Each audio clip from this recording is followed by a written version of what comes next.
Hello बंधुসকল स्वागतम जनाइছো पुनर এখন নতুন ভিডিওলৈ। আজিৰ ভিডিঅ'ত আমি অসম স্বাস্থ্য বিভাগত যিখন প্ৰায় 4000টা নিযুক্তি ওলাইছে ইয়াৰ বিষয়ে আমি আলোচনা কৰিম।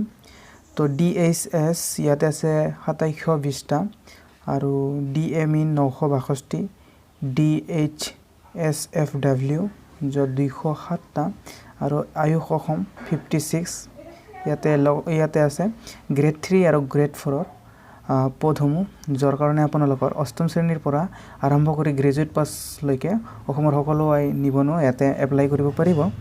লগতে আমি এই বিষয়ে সবিশেষ আলোচনা কৰিম। সবিশেষ জানিবলৈ আজিৰ ভিডিঅ'টো অন্তিমলৈকে চাই থাকিবলৈ নাপাহৰিব। যদি চেনেলটোলৈ প্ৰথমবাৰৰ কাৰণে ভিজিট কৰিছে তেনেহ'লে সাবস্ক্ৰাইব কৰি আমাৰ পৰিয়ালৰ মেম্বাৰ হৈ যাওক।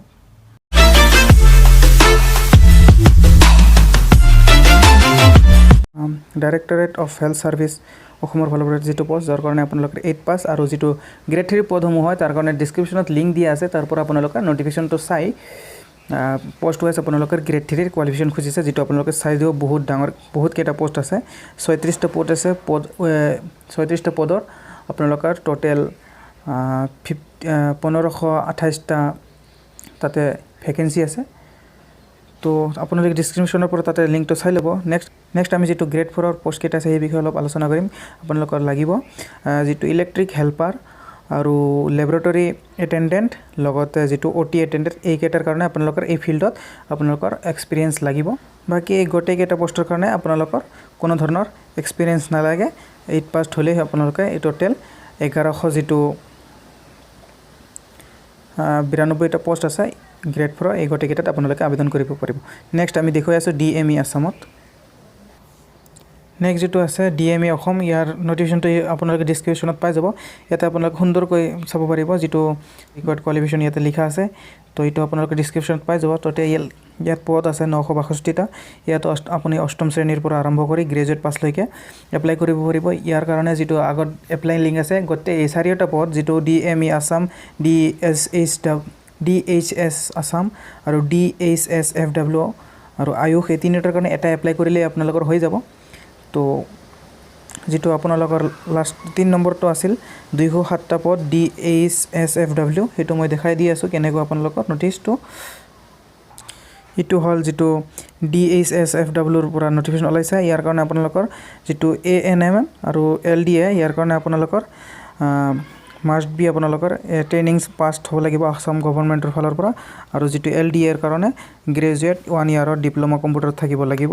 আৰু বাকি গোটেই কেইটা পদ আছে যে মই দেখাই দি আছো।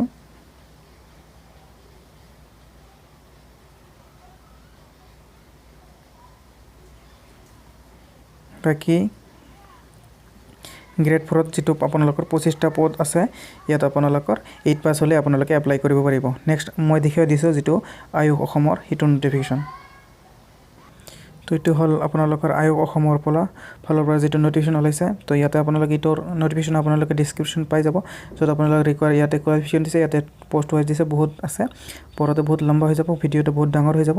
তো ইয়াতে আপোনালোকৰ 13টা আছে আপোনালোকৰ গ্ৰেড 3 আৰু বাকি 43টা আছে আপোনালোকৰ গ্ৰেড 4 যাৰ কাৰণে আপোনালোকৰ এই অষ্টম পাস হ'লে হৈ যাব।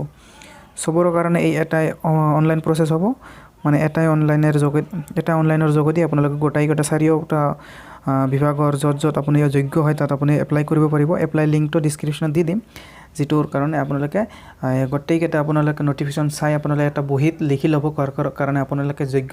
পাছত আপোনালোকে তাতে সিলেক্ট কৰি এপ্লাই কৰিব পাৰিব। কিবা ডাউট থাকিলে কমেন্টত জনাবলৈ নাপাহৰিব।